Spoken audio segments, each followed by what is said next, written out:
Ito, papasok na ito yung 30, yan.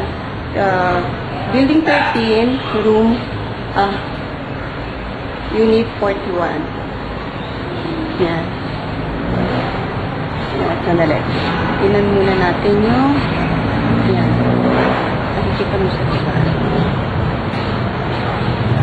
Yan, mga katabi ng building. Yan, sa baba. Ito, pagpasok mo, may cabinet. Lalagyan ng mga shoes. Yan. Yan. Bagong paint yan. Yan yung isang room.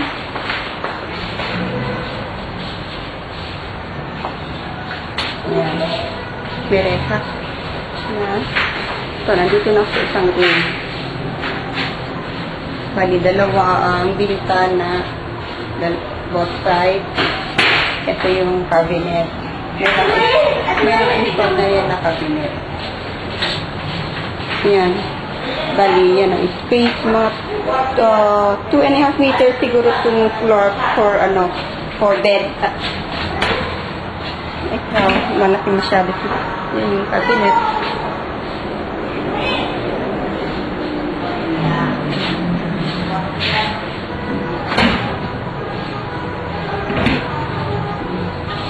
Ito ang magpiping.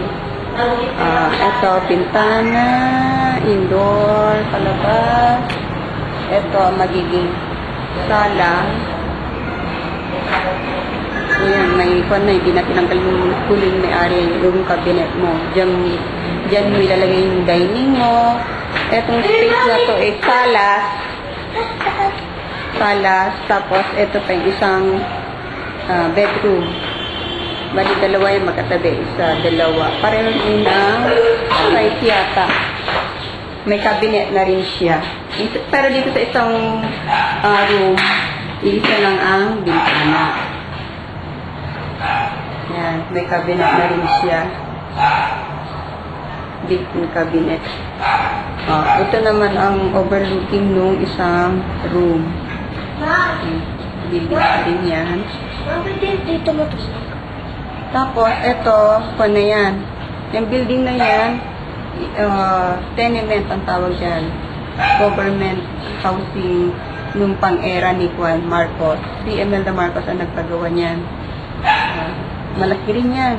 Walking distance lang diyan. Diyan din nakatira yung kapatid ni Nelson, si Ate Susan. Nandiyan sila ngayon. Dalawa yan. So, dito tayo. Ito naman, mezzanine. Ginawang tulugan din yan. Nasa sayo na kung yan i-renovate mo, gawin mong bahala ka na kung ano gusto mo gawin dyan. Pero sa ngayon, mezzanine yan ginawa purposely for tulugan, additional tulugan. Yan.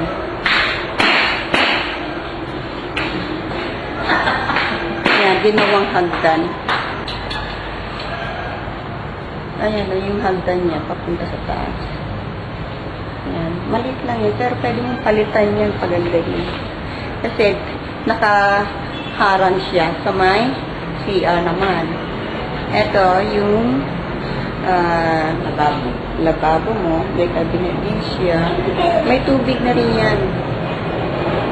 Yan yung cabinet niya. Ito yung CR. CR is, hati yan. Walang ilaw ngayon. So, medyo, may ilaw ba ito? Wala? Oo, meron. Ay, hindi pa rin.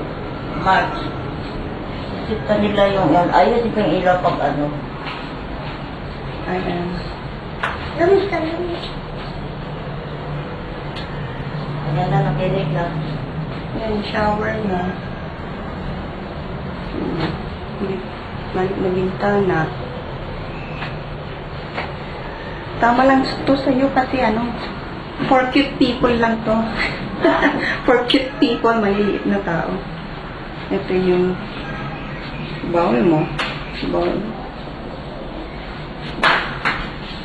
Madilim, hindi kita yung bowl. Yung bowl. Bali, isang door. Nandyan na yung bowl mo, saka liguan mo. Oh. Ito naman yung dito sa kitchen. Ayan yung lababo, CR, kante, ito, paglagay mo ng mga plato mo or microwave mo, oven toaster mo, rice cooker mo, ganyan.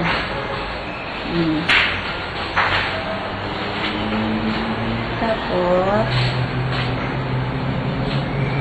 ito naman, yung istante mo pa rin, dyan mo balik. Yung dining mo, dyan mo ilalagay. Baba ng cabinet. Dining table. Tapos, yan na yung sala mo. Yan. Ang pagkakaalam ko nito is tansya ko lang ha, mga 7 by 9 square meters. Hindi ko pa sure yun, pero more likely, ganun. Ganun din ang size dun sa amin sa baba. Pare-pareho naman kasi ang sizes nun eh. Yun lang iba-ibang design sa kagawa ng rooms. Pero yung area niya is pareho lang. Okay.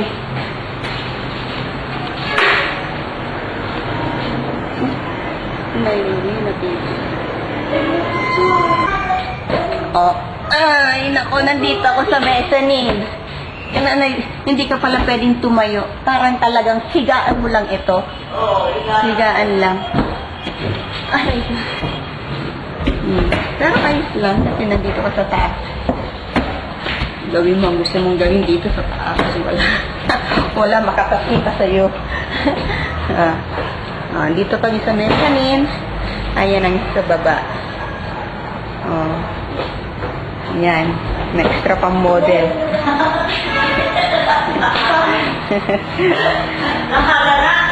Una. Ayan. Si Mayet ang ang kinausap ng may-ari magbenta. Sinamahan din ako dito. Okay. Since nandito ka sa 4th floor, advantage mo dito na gumawa ng sarili mong sampayan. Safe ka rito, walang magnanakaw na yung sampayan. Kasi dito sa baba pala ng hagdan, may gate na walang taong ibang makakaakyat. Sabi ni Nelson, kararating lang ni Nelson, by 8 by 7 daw to. Mga 8 by 7. Ayan, yan kwan. Kasi hindi siya Makakakyat. Delikado itong hagdan, so pwedeng renovate yan. mga apo niya I-renovate ng hagdan niya.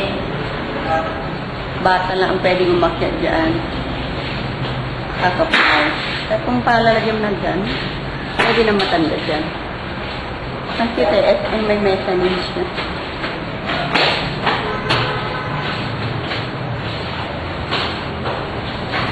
So, what do you think, sister?